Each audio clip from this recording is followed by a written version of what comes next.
"Don't look at me like that," I whispered when he stopped in front of me. "Like what?" His voice was silk over steel. "Like you. Already own me." One drink turned into two.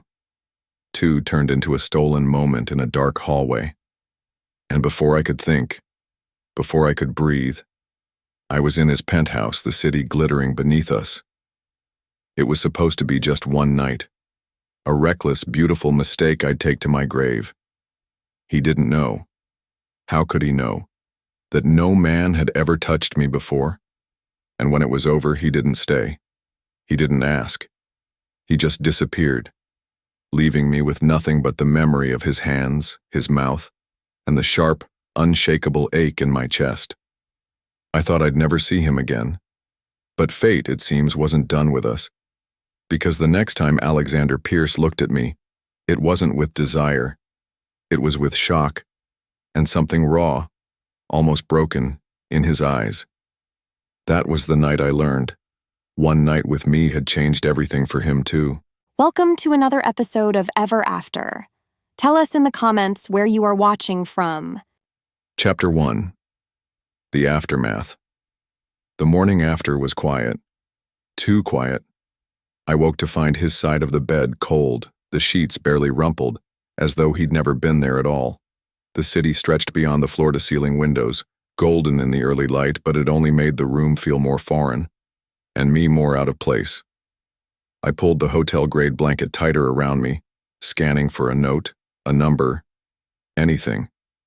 There was nothing. The sound of the elevator down the hall had woken me earlier, the sharp ding, the smooth slide of the doors. And now I realized it must have been him, leaving without a word. It shouldn't have hurt. We were strangers.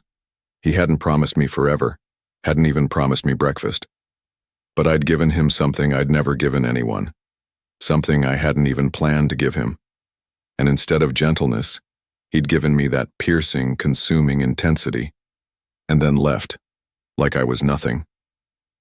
I dressed in silence, still wearing last night's dress, now wrinkled and smelling faintly of champagne and regret. My shoes dangled from my hand as I padded to the private elevator, keeping my head down in case the doorman looked my way. The cold morning air slapped me in the face the moment I stepped outside. My breath came out in small, shivering clouds as I hurried down the street. I told myself this was just life. Some nights are mistakes, and mistakes don't follow you home. Except this one would. Because in the weeks that followed, I couldn't stop seeing him. Not in person, but in every glossy magazine cover at the corner store, on billboards towering over the city streets, in the news snippets that played on the cafe TV while I waited for my coffee. Alexander Pierce, photographed at another gala.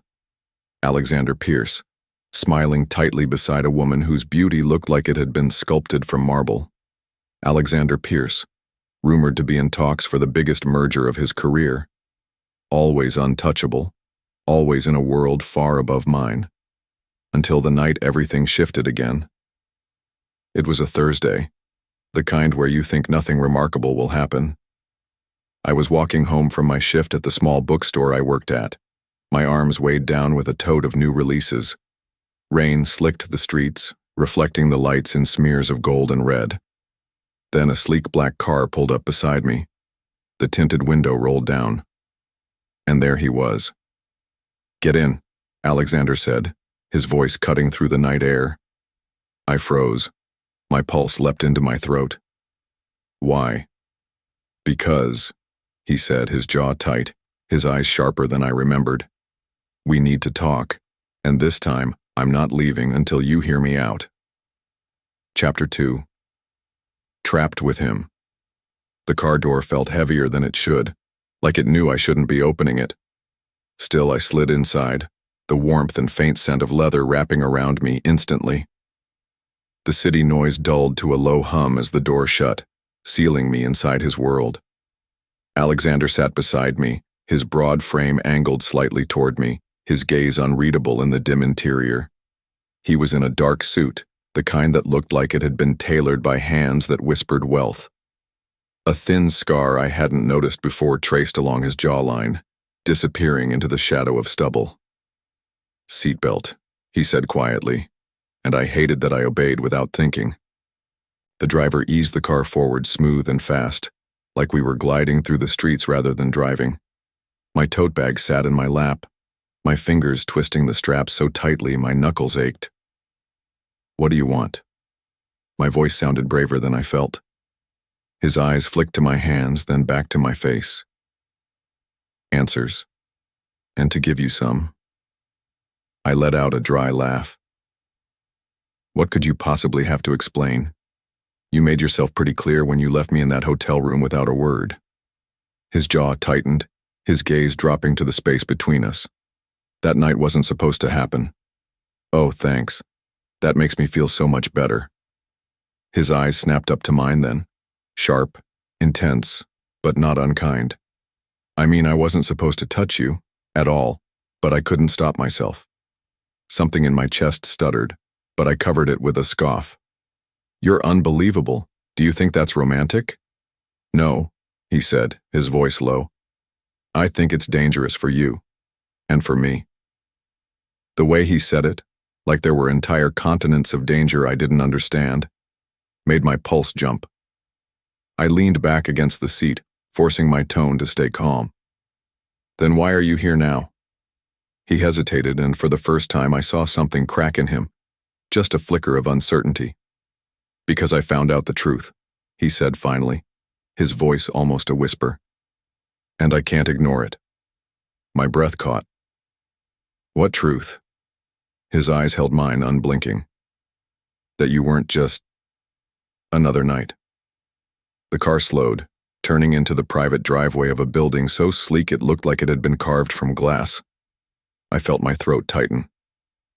"Alexander, if this is about money—" "It's not about money," he interrupted, his voice fierce now. "It's about the fact that you were a virgin that night." The words hit like a thunderclap in the enclosed space. I froze, heat rushing to my cheeks. He leaned closer, his tone rough. "And I will never forgive myself for the way I left you." Chapter 3. The confession he shouldn't make.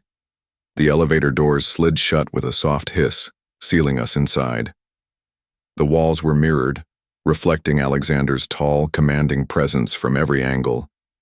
His reflection caught mine, our gazes locking in the glass before either of us dared to look away. "This is unnecessary," I muttered, pressing myself against the railing. "You could have said whatever you needed to in the car." He didn't answer at first. His eyes stayed on me, unreadable, like he was weighing the cost of his next words. The elevator ascended smoothly, the quiet hum making my own heartbeat sound too loud. Finally he spoke, his voice low but steady. "I didn't know, Isabella. That night, I had no idea it was your first time." I swallowed hard. "It's none of your business now. It became my business the second I touched you." His voice was sharp, like the words had been honed for years. "You deserved someone who would have stayed, someone who would have—" He stopped, exhaling hard, running a hand through his hair. "Not been me." The doors opened with a chime, revealing a penthouse that looked like it belonged in a movie. Floor-to-ceiling glass walls with the city glittering beyond. A living room dressed in shades of charcoal and cream. Everything sleek and spotless. I stepped inside hesitantly, my heels clicking against the marble floor. "So this is where you bring the women you can't resist?" A flicker of something, guilt, crossed his face. "No, this is where I live. Alone." I turned away, not trusting the heat building under my skin. "Why did you even come for me tonight? Pity? Guilt?" His voice dropped. "Because I can't stop thinking about you." I froze mid-step. He came closer, slow and deliberate, until I could feel the warmth radiating from him. "Every night since that night you've been there. In my head, in my dreams. And then I found out the truth and His jaw tightened. I couldn't just stay away anymore. I forced a laugh that sounded too brittle. "You're saying all this like it changes anything." "It changes everything," he said firmly, his hand brushing against mine. Not a grab, not a pull, just a fleeting, almost hesitant touch. Because now, I'm not letting you disappear again. I stared up at him, my breath caught between disbelief and something far more dangerous. The city lights behind us shimmered like 1,000 unspoken possibilities. Chapter 4. Forced Proximity. The storm had been building all night, but now it raged with a vengeance, rain lashing against the glass walls of Alexander's penthouse like 1,000 tiny fists. Lightning cracked across the skyline, briefly illuminating his sharp features before plunging us back into a warm, shadowed glow. The news anchor's voice droned from the television in the corner. All bridges out of the city are closed due to flooding. Authorities are urging residents to stay indoors until further notice. I stood stiff near the massive windows, arms crossed tightly. So I'm stuck here? Alexander leaned against the kitchen counter, his sleeves rolled up, exposing strong forearms. Looks that way. I could call a cab. He smirked. Not the arrogant kind I remembered from that night, but something softer, though still frustrating. No cab's going to risk crossing the river tonight. Unless you want to swim? I glared at him, but the fight felt thin. I hated the way he seemed to fill every inch of the space, how his presence pressed into mine without ever touching. I'll sleep on the couch, I said quickly, moving toward it like claiming territory. His eyes tracked me. You think I'd let you sleep out here in the middle of a thunderstorm while I take the bed? I'm not taking your bed. Fine. His voice dipped into something that sent a shiver down my spine. Then I'll take the couch. We stood there, locked in a silent standoff, until another flash of lightning lit the room. I looked away first. A moment later, I heard him in the kitchen, the sound of mugs clinking, the low hiss of a kettle. Tea? He called over his shoulder. I hesitated before answering. Sure. When I joined him, the smell of chamomile drifted between us. He handed me a steaming mug, his fingers brushing mine for a heartbeat too long. I should have pulled back, but I didn't. You always were stubborn, he said quietly, watching the steam curl upward. Even back then. I sipped, keeping my eyes on the mug. Back then I thought you were the kind of man who'd stay. That hit him. I saw it in the way his shoulders tensed, the way his jaw flexed like he was swallowing something sharp. I didn't stay because I was the wrong man for you, he said at last, his voice low, almost raw. But now, I'm not so sure I can let you go again. The storm outside seemed to roar louder, as if daring us to say more. But neither of us moved. We just stood there in the glow of the under-cabinet lights, caught in the tension we'd both been avoiding for years. And I realized with a rush of heat and fear, I didn't want the storm to end. Chapter 5. Confrontation about the past. The rain hadn't eased, but inside the silence between us had shifted, thicker, heavier. I set my mug down on the counter with a little too much force. Don't, I said, my voice sharper than I intended. Alexander's brows lifted slightly.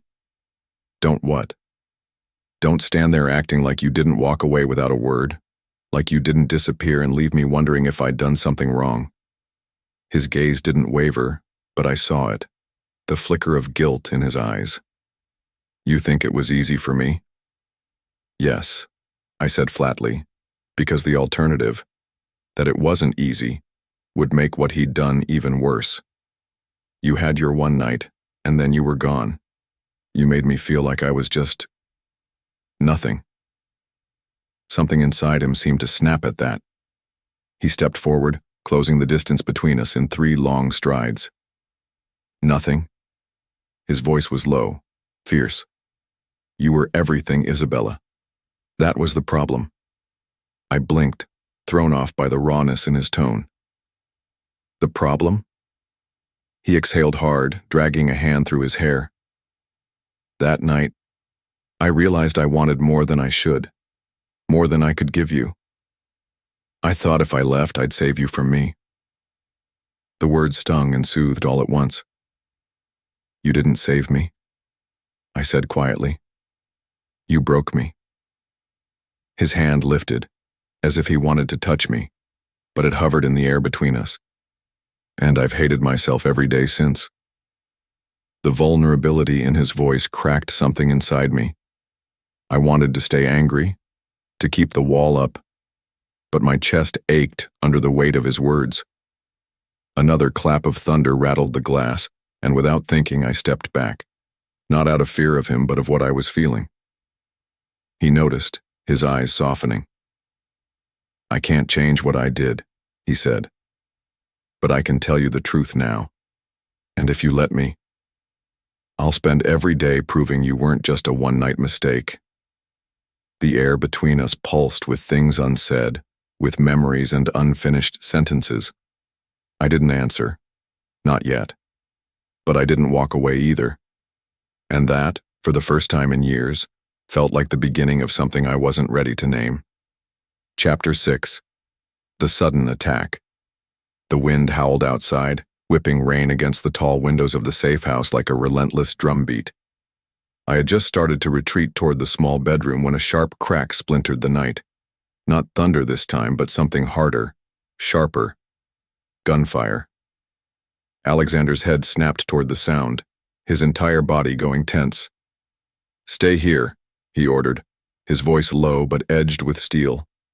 I didn't even get a chance to respond before the front lights cut out, plunging the place into shadow. My heartbeat roared in my ears. "What's happening?" I whispered, clutching the edge of the doorframe. His hand shot out, gripping my wrist firmly but not harshly. "Move," he hissed, pulling me toward the kitchen.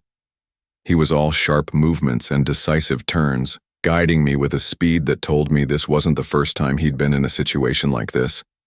The sound of boots crunching on gravel came next. Close. Too close. My chest tightened as I realized whoever was out there was moving fast. Alexander grabbed a drawer handle, yanking it open to reveal not cutlery but a sleek black pistol. He checked the chamber with practiced hands before shoving something small and cold into my palm. A key. "Downstairs," he whispered. "There's a locked room at the back of the wine cellar. Don't open it for anyone but me." I stared at him, panic flooding my chest. "What about you?" A flicker of something passed in his eyes, not fear, but determination. "I'll be right behind you." Another burst of gunfire shattered the front window, spraying glass across the hardwood floor. I flinched, covering my face, and when I looked back, Alexander was already moving, a shadow among shadows. I stumbled toward the cellar door, my hand shaking so badly I nearly dropped the key. The floor creaked under my steps, and every sound seemed magnified in the darkness. Halfway down the steps, I heard the first shout. Male, rough and too close. Then Alexander's voice, low, dangerous, followed by a deafening bang. My knees buckled at the sound, but I forced myself to keep going, fumbling with the lock until the door swung inward. The room smelled faintly of cedar and dust. I shut the door and slid the bolt into place, pressing my back against it. My breath came in sharp, shallow bursts. My mind raced with questions I didn't have time to answer. Outside, more shots rang out. A curse. Then silence. The kind of silence that wasn't peace but the moment before the next storm hit. Chapter 7. Kane's Past. Catches up. The silence didn't last. A heavy thud hit the cellar door, rattling it against its hinges. My breath froze in my throat. Another blow followed, harder this time, splintering the wood around the lock. "Isabella!" Alexander's voice cut through the chaos. "Open up, now!" Relief washed over me, but only for a heartbeat. His tone wasn't calm or coaxing. It was urgent, commanding, almost desperate. I fumbled with the bolt, swinging the door open just as he stepped inside. His shirt was streaked with rain, his jaw tight, and his eyes darker than I'd ever seen them. "We have to go," he said, already pulling me toward the stairs. "They're not after the house. They're after you." The words slammed into me, sharp and disorienting. "Me? Why, not now." His grip tightened as if he thought I might try to break free. We burst into the kitchen, where the front window gaped open in jagged shards. Rain and cold wind poured in, carrying with it the smell of smoke. Outside, faint headlights bobbed along the distant road. Alexander grabbed a duffel bag from the counter, slinging it over his shoulder. "This isn't random, Isabella. They know who I am, and they know you're with me." I stopped short, yanking my hand from his.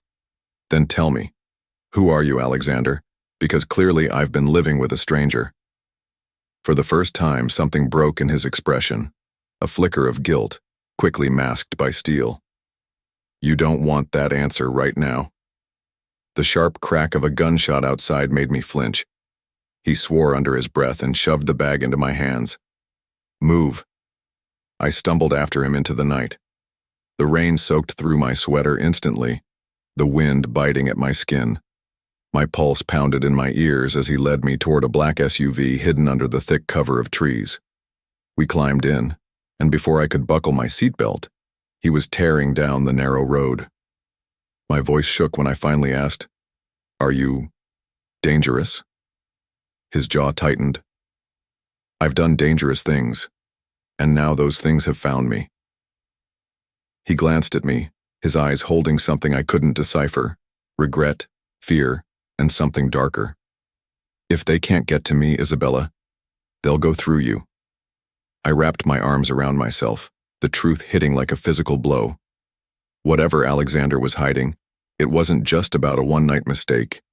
It was about a past that was ready to swallow us both. Chapter 8. Isabella's Hidden Scars. The SUV roared down the darkened road, its headlights cutting a thin path through the rain.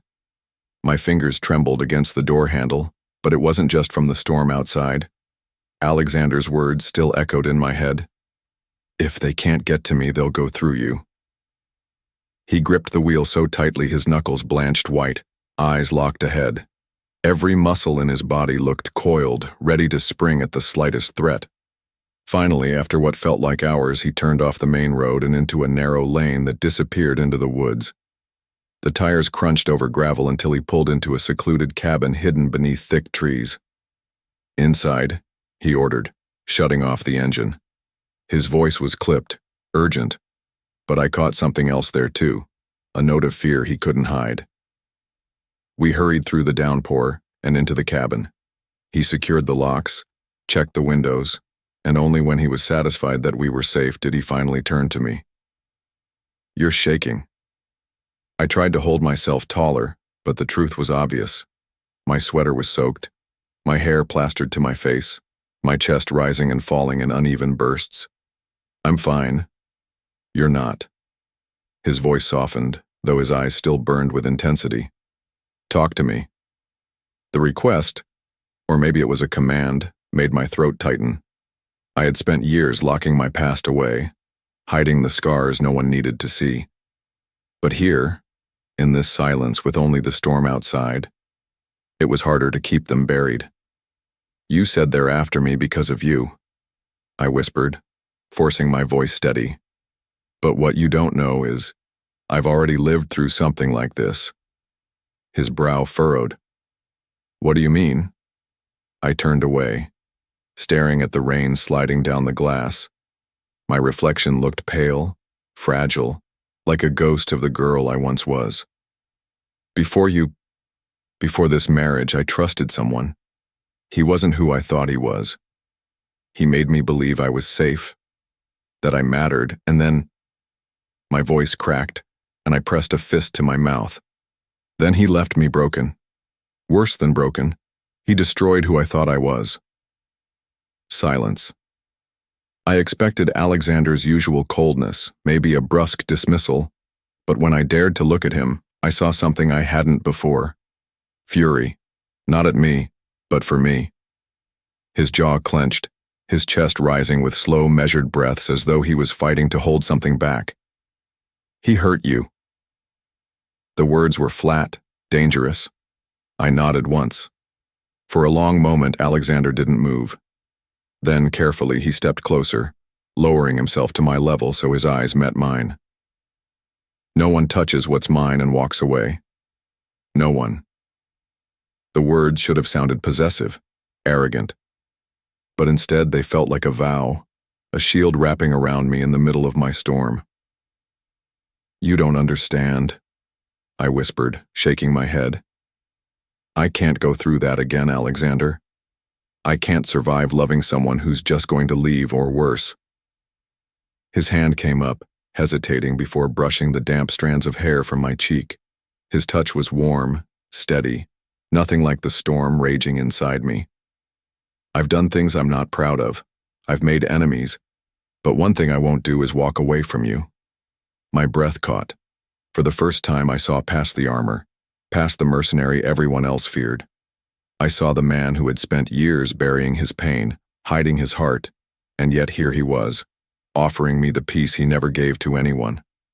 My chest tightened, equal parts fear and something terrifyingly close to hope. I don't know if I can believe that, I admitted, my voice breaking. Then let me prove it. His eyes burned into mine, steady and unyielding.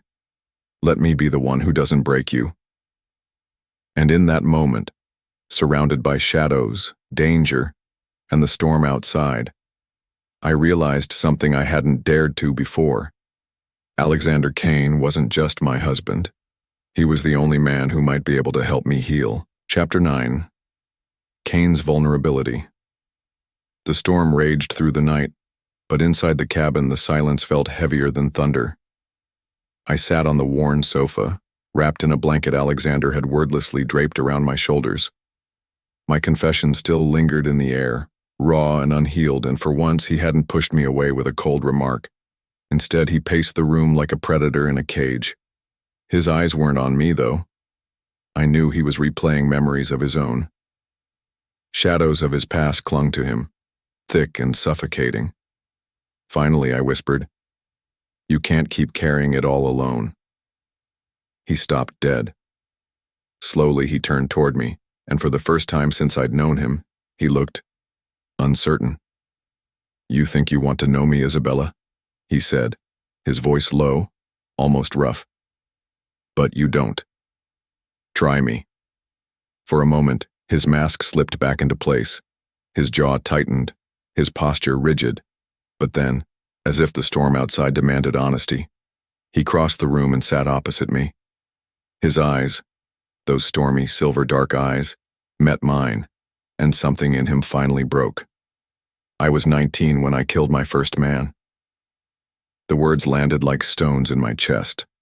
Alexander leaned forward, elbows on his knees, his hands laced together like he was confessing to a priest. It wasn't clean. It wasn't quick. It was blood, rage, and a choice I didn't have time to regret.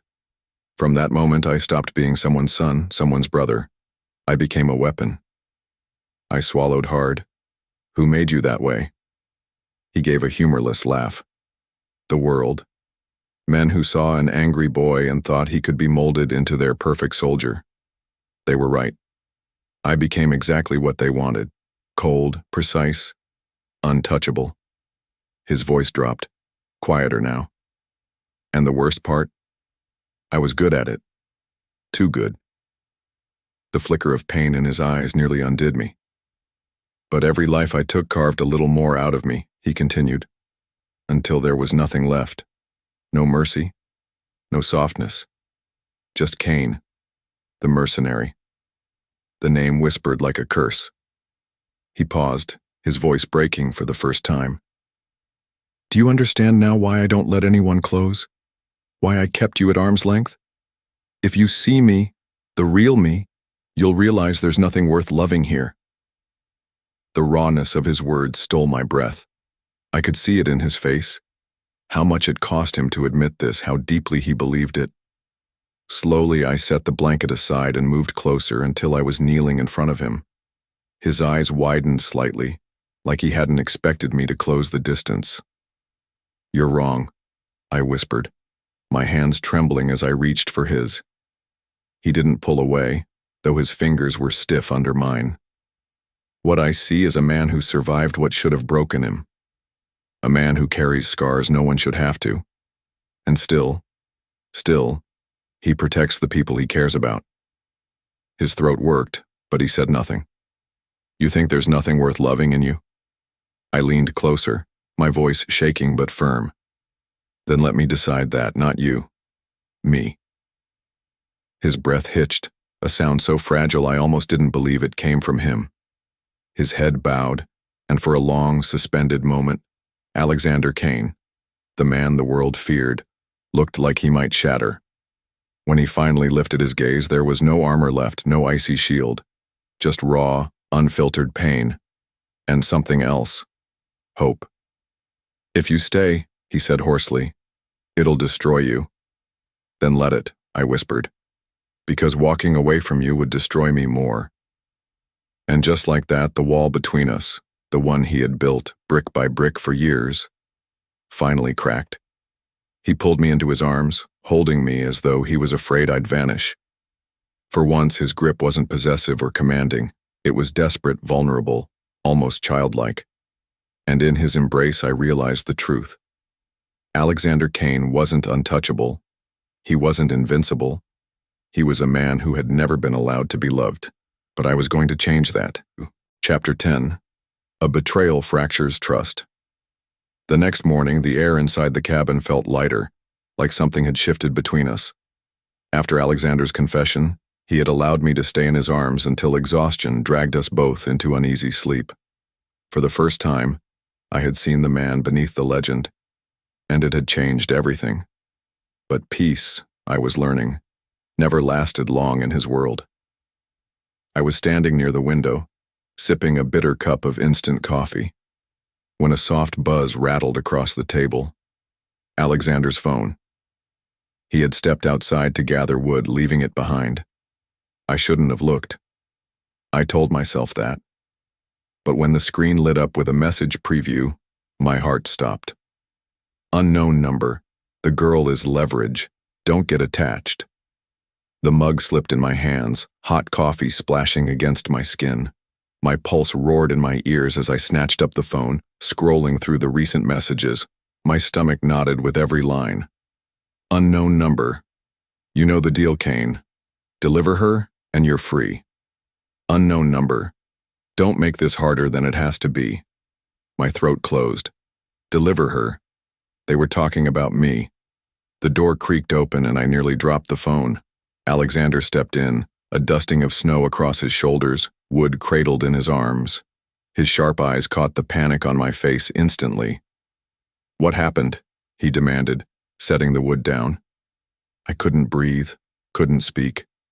All I could do was hold up the phone, my hands trembling. "What is this, Alexander?" My voice cracked, breaking under the weight of betrayal. "What deal?" His entire body went still. His jaw clenched, his eyes darkening, and for once, he didn't have an immediate answer. That silence hurt worse than a blade. "So it's true," I whispered, my chest tight. "All this time, you've been planning to hand me over. Was everything you said last night just another lie?" "No." The word tore from him, sharp and raw. He crossed the room quickly, but I backed away, clutching the phone like a shield. "Isabella, it's not what you think." "Not what I think?" My laugh was hollow, bitter. "The messages literally say you're supposed to deliver me, that you're not supposed to get attached. But guess what? You did, and now you're caught." His eyes flared, but not with anger, with desperation. "You don't understand. They're watching me. They always have. This was never about you. It was about leverage. They knew the moment I protected you, you became their target. And they're right. I'm trapped." The floor tilted beneath me. "So you admit it. You were going to give me up?" His silence was damning. I staggered back until my shoulders hit the wall, tears blurring my vision. My heart screamed at me to believe him, but my mind painted him as the monster everyone said he was. "I trusted you," I whispered, my voice breaking. "Last night I thought maybe, just maybe, you weren't as cold as you wanted me to believe. But this proves I was a fool. Isabella, listen to me." His voice cracked, louder now, shaking with urgency. He reached out, but I flinched away. The pain in his eyes nearly gutted me, but the wound he'd just carved into my heart was too deep. For the first time since I'd met him, I turned my back on Alexander Kane, and I wasn't sure I'd ever be able to turn back. Chapter 11. Kane risks his life to protect Isabella. The cabin walls felt like they were closing in on me. My breaths came fast and uneven as I pulled on my coat with shaky hands. I couldn't stay here, not another minute. The air smelled like betrayal, like smoke after fire. My heart had been scorched, and the only way to keep from burning alive was to run. Isabella! His voice came behind me, low and breaking. I didn't look at him. My boots crunched against the old wooden floor as I headed for the door. Don't follow me, Alexander. But the moment my hand touched the cold knob, the world shattered. Glass exploded inward as the windows blew apart, shards flying like deadly rain. Gunfire cracked the silence, and men in black stormed through the broken frames, faces hidden, weapons raised. My scream caught in my throat as instinct drove me to the ground. Alexander moved faster than I could blink. One moment, he was behind me. The next, he was a wall of fury in front of me, dragging me down with him as bullets slammed into the walls. "Stay down," he barked, shielding me with his body. I clutched his jacket, trembling, my heart pounding so violently it hurt. "They found us." Of course they did. His voice was grim, lethal. He pulled a gun from beneath his coat, his entire being transforming into the monster the world feared. But it wasn't me he was aiming at. It was them. 3 men rushed the door. Alexander fired with deadly precision, dropping them before they crossed the threshold. His movements were a brutal dance, a predator unleashed. But more kept coming. The cabin shook as another explosion ripped through the back wall, the blast knocking us both to the floor. My ears rang, my vision swam. Through the haze, I saw a man raising his rifle, aiming at me. "Isabella!" Alexander roared, rolling over me just as the shot fired. The impact of the bullet hitting him echoed louder than the gun itself. His body jerked, his breath punched out, but he didn't falter. He swung his weapon, silencing the man who dared try to take me. "No!" I screamed, my hands flying to his side where blood bloomed hot and terrible against my palms. "Alexander." "I'm fine," he ground out through clenched teeth, even as his face drained of color. "Keep your head down." He rose anyway, staggering, fighting through the pain. Each step he took was agony, but he stood his ground like an unbreakable fortress. For me. Always for me. The men outside shouted orders. More boots thundered toward the cabin. Alexander glanced back at me, his eyes dark fire, his jaw locked. "Listen to me, Isabella. You get out through the crawl space beneath the floorboards. Now." "No, I'm not leaving you." "Yes, you are." His voice cracked with ferocity and fear. He tossed me a knife, the glint of steel catching the weak light. "You fight if you have to, but you live. Do you hear me? You live." Tears streamed down my cheeks, my chest torn in two. "But what about you?" He gave a faint, bitter smile, blood trickling at the corner of his mouth. "I'll keep them busy. That's what monsters like me are good for." And then he turned, stepping into the hail of gunfire, his figure swallowing the storm. I wanted to scream, to drag him back, to shield him as he shielded me, but all I could do was crawl toward the hidden panel in the floor as his final command echoed in my head. "Live." The sound of his gunfire roared like thunder, each shot carrying the weight of a man who would rather bleed out in the dark than let me be taken. And for the first time, I realized the truth. He wasn't betraying me. He was saving me, even if it killed him. Chapter 12. The truth about Kane's past is revealed. Isabella must decide whether to stay. The forest swallowed me whole. Branches slapped against my arms as I stumbled through the dark, half-blind, the echo of gunfire still chasing me. My lungs burned, my legs ached, but I didn't dare stop. Every step was fueled by Alexander's voice pounding in my skull. "Live. Run. Don't look back." But how could I not look back? Every shot that cracked the air behind me felt like it was tearing through my soul. I could almost feel his blood on my hands again, sticky and hot. The thought of him falling, of him not getting back up, was unbearable. I finally collapsed near a stream, my breath ragged, my heart tearing itself apart inside my chest. The moonlight spilled through the trees pale and cold, like it was watching me break. And then I heard it. Footsteps. Heavy. Familiar. Isabella. His voice was rough, broken. I whipped around. Alexander staggered from the trees, his shirt torn and soaked in blood, his gun dangling from his hand. His face was pale, drawn tight with pain, but his eyes burned when they found me. I scrambled toward him, tears already blurring my vision. "You're bleeding. You're going to die." He caught my wrist before I could press my hands to his wound, his grip strong despite the tremor in his fingers. "Not yet." His jaw clenched as he sank to one knee, dragging in a tortured breath. "But if I don't tell you now, I'll lose you forever. And that, I can't risk." Confusion warred with terror in my chest. "What are you talking about? We need to move. We need to find help." "No." His voice was sharp, final. He forced himself to look at me, even as blood dripped from the corner of his mouth. "You deserve to know what I am before you decide if I'm worth saving." The world stilled around us. The rushing stream, the night wind, the rustling leaves, all of it dimmed under the weight of his words. "I wasn't just some mercenary who made mistakes, Isabella," he said, his tone low, ragged. "I was death itself. I worked for them, the same people who came after us tonight. For years I was their weapon, their executioner. I killed for money, for power, for survival, and I was good at it." My stomach twisted violently.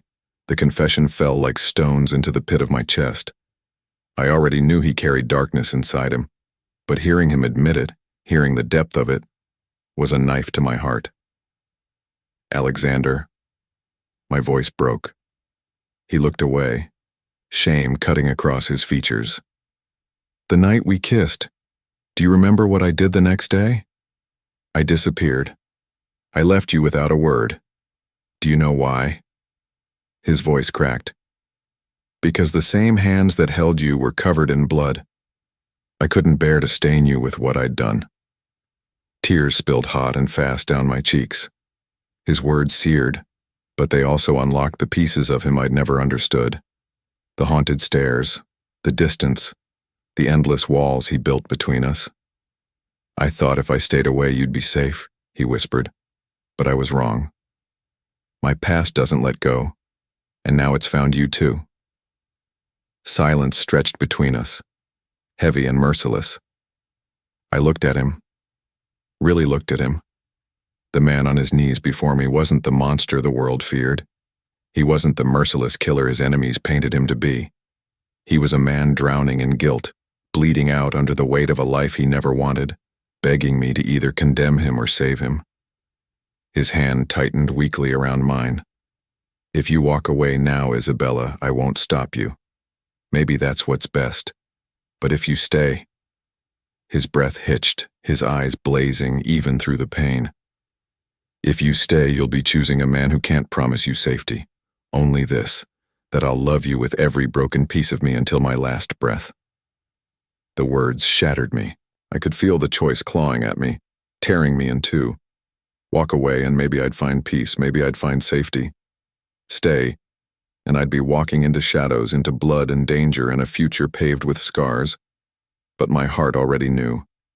It had always known. I cupped his face, forcing his eyes to meet mine. "You think I don't see the darkness, Alexander?"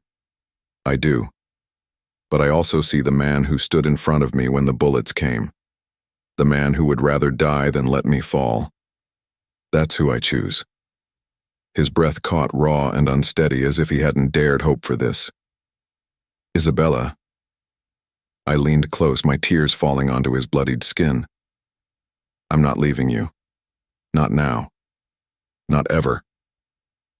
The relief that flickered across his face was so fierce it nearly undid me. His body trembled.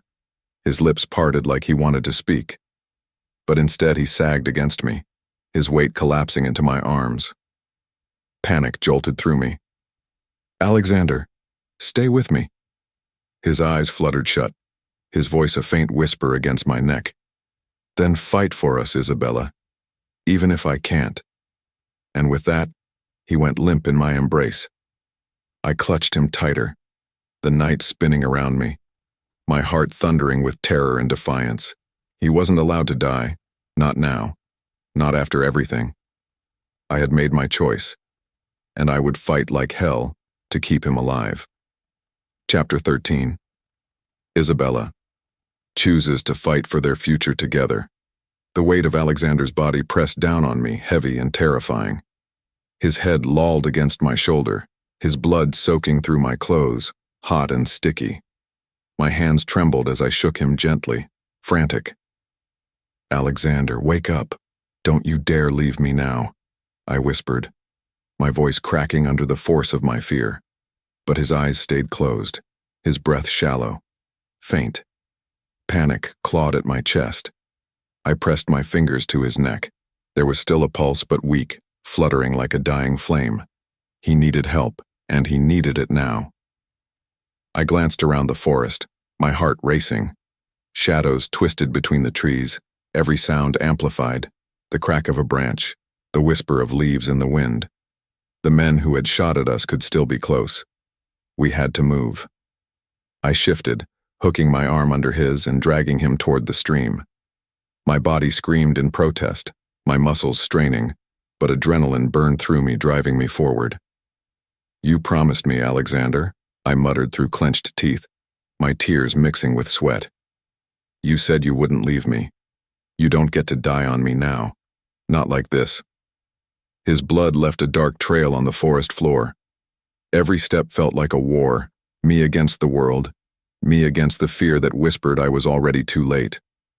My arms shook, my knees buckled, but I kept pulling him, inch by inch, until I reached a hollow beneath a fallen tree. It wasn't much, but it was cover. I lowered him carefully, pressing my hands hard against the wound in his side. He groaned faintly, and the sound nearly undid me. Relief and terror clashed inside me. He was alive, but barely. Stay with me, I begged, leaning close to his ear. I'm not letting you go. Not now. Not ever. My mind raced. I needed supplies, bandages, water, something to stop the bleeding, but leaving him alone was unthinkable. Then I heard it, movement in the distance. Footsteps. More than one. My blood ran cold. They were coming. I looked down at Alexander, his face pale, his body trembling against mine. For the first time, I felt the full weight of what he had confessed. He wasn't just a man with scars. He was a man with enemies. Powerful, relentless enemies who would never stop until he was gone. And by choosing him, I had stepped into their crosshairs. But I didn't regret it. I pressed a kiss to his temple, my tears streaking down my face. You told me to fight for us, Alexander. So that's exactly what I'm going to do. With shaking hands, I grabbed his gun from where it had fallen and rose to my feet. My legs wobbled, but my grip tightened. I had never fired a weapon in my life, but tonight, I would learn. The footsteps grew louder, closer. My pulse thundered in my ears. I stood in front of him, shielding his broken body with mine, and aimed the gun into the shadows. My voice trembled, but my resolve was steel. If you want him, you'll have to go through me first. The forest held its breath, and then, from the darkness, figures emerged. I squared my shoulders, finger poised on the trigger, my heart a drumbeat of defiance. I was done running. I would fight for him. For us. Even if it killed me. Chapter 14. Isabella defends Alexander from the enemies. The shadows thickened, swallowing the forest whole. My breath came in ragged bursts as 3 men emerged from the trees, guns glinting in the pale wash of moonlight. I tightened my grip on Alexander's gun, the weight of it heavy and foreign in my hands. My palms slicked with sweat, my arms trembling, but I planted my feet firmly into the ground, refusing to move from my spot in front of him. Step aside, girl, one of them growled, his voice sharp and cold. You don't know what you're holding. Hand him over and we'll make it quick. I swallowed hard, my heart battering against my ribs. No, I said, my voice steadier than I felt. You'll have to go through me first. A flicker of amusement danced in the man's eyes like he was watching a child play dress-up with a weapon far too big. But behind me, Alexander groaned, trying to lift his head, his lips parting in a rasp of pain. That sound lit a fire in me. He had always been the shield, the protector, the man who stood in front of danger so I didn't have to. But tonight, the roles had shifted. Tonight, it was my turn. You don't know what you're getting into. Another man sneered, his gun rising. My finger hovered over the trigger. My whole body shook, every nerve screaming that I wasn't made for this. I wasn't a fighter. I wasn't strong like Alexander. But love changes you. And in that moment, I found strength where there had only ever been fear. The man took a step closer. I fired. The recoil slammed into my shoulder, sending me stumbling back, but the shot cracked through the silence, echoing like thunder. The bullet missed his chest by inches, slamming into the tree behind him. But it was enough. The men stopped, startled by the fire in my eyes, the smoke curling from the barrel of the gun. I won't miss again, I whispered, though my hands shook violently. The leader narrowed his gaze, studying me. You think you can save him? He's a dead man walking. You'll die with him. I lifted my chin. Then so be it. Behind me, Alexander stirred weakly, his voice hoarse but filled with pride. Isabella, run. No, I snapped, not taking my eyes off the men. I'm not leaving you. We fight together, or not at all. Something in my tone must have struck them. For a long, tense moment, the men stood there waiting for me to break, to drop the gun, to crumble. But I didn't. My arms shook, my chest burned, but I held firm. And then, just as suddenly as they appeared, they turned. The leader spat on the ground, his expression dark. Not tonight, but he can't protect you forever. They melted back into the trees, shadows swallowed by shadows, leaving behind only the pounding of my heart and the ringing in my ears. The gun slipped from my trembling hands, clattering to the ground. I dropped to my knees beside Alexander, tears spilling freely. They're gone. It's okay. It's okay, I whispered, though my whole body shook with the aftermath of fear. His eyes fluttered open, glazed but filled with something raw. Pride, love, awe. His bloodied hand lifted, trembling, brushing weakly against my cheek. You stood your ground, he murmured, his lips curving in the faintest of smiles. My fierce Isabella. I pressed my forehead to his, sobbing. I told you, I'll fight for us. Always. He let out a breath, fragile but steady, and for the first time, I knew he believed me. Chapter 15. Alexander finally breaks down his last emotional barrier. The silence of the forest wrapped around us, broken only by the harsh rhythm of Alexander's breathing and the fading echo of the enemy's retreat. I knelt beside him, clutching his blood-streaked shirt, afraid that if I let go, he would vanish into the night with all the other things I had lost in my life. Stay with me, I whispered fiercely, my fingers trembling as they brushed hair from his damp forehead. Don't you dare give up on me now. His eyes opened, slowly, painfully, and locked on mine. The man who had once seemed untouchable, unshakable, was broken and bleeding in my arms. Yet, even through his pain, there was a light in his gaze that stole the breath from my lungs. Isabella, he rasped, his voice raw, you shouldn't have stood in front of me. You could have died. I'd rather die with you, I shot back, the words tumbling out before I could stop them, than live in a world where I don't fight for us. His lips curved into the faintest smile, though it was lined with exhaustion. Always so stubborn. I pressed my hand harder against the wound in his side, trying to stem the bleeding. My tears fell freely, streaking down my face, splattering against his chest. Don't joke, please. You can't leave me. Not after everything. Not when I just found you again. For a long moment, his eyes softened in a way I had never seen. Not guarded, not cold, not the mask of a man carrying too many ghosts. just raw, unshielded emotion. He lifted a shaky hand, his fingers curling weakly around mine. "You think I'm strong," he whispered, his voice breaking. "But the truth is, I've been terrified. Every single day since I met you." I froze, staring at him. Alexander, the man who never flinched, who stared down danger as if it was nothing, was trembling beneath my touch. "Terrified of what?" I asked, my voice small. "Of you," he breathed. His eyes glistened, and for the first time I saw moisture there, unshed tears. "Terrified of what you make me feel. I've killed Isabella. I've lived in blood and darkness. I told myself I didn't deserve light, didn't deserve love. But then you—" His voice cracked, and he turned his face as if ashamed. "You kissed me. That night, years ago. You lit a fire in me I've been trying to smother ever since. Because if I let myself burn for you and I lost you—" His voice broke entirely, and one lone tear slipped down his temple. "I wouldn't survive it." My heart ached, splintered, rebuilt itself all in a single beat. I leaned closer, pressing my lips to his temple, tasting salt, sweat, and despair. "You don't have to survive without me," I whispered, "because I'm not going anywhere. Not now. Not ever."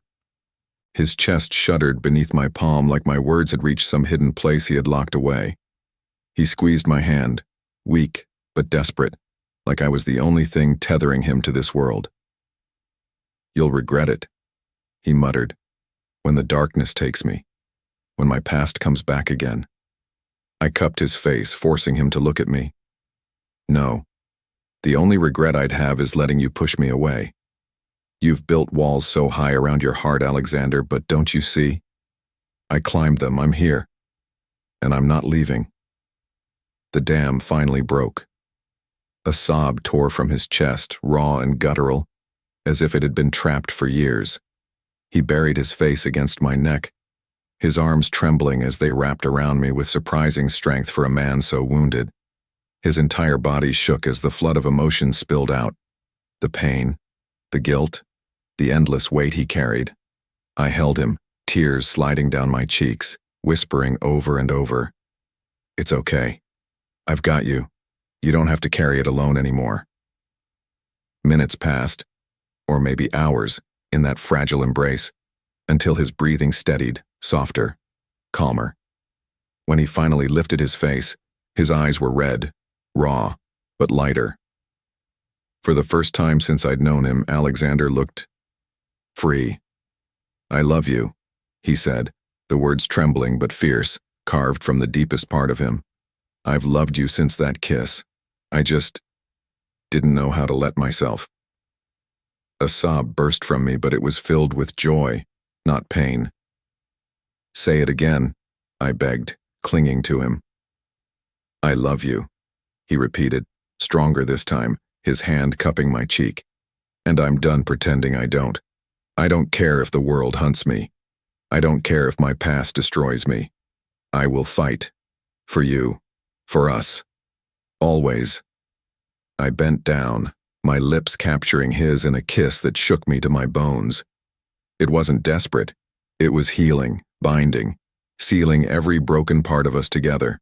His lips were warm despite the cold night, his kiss deep despite his weakness. When we pulled back, tears streamed down both our faces, but our smiles broke through the cracks. "We'll face it together," I whispered. His forehead rested against mine, his voice a vow. "Together, until my last breath." And as I held him beneath the fractured moonlight, I knew the shadows would always be there, but so would our love. Stronger, fiercer, unbreakable. Thank you for listening to the end. We will love to hear from you in the comment. Don't forget to like this video, share, and subscribe.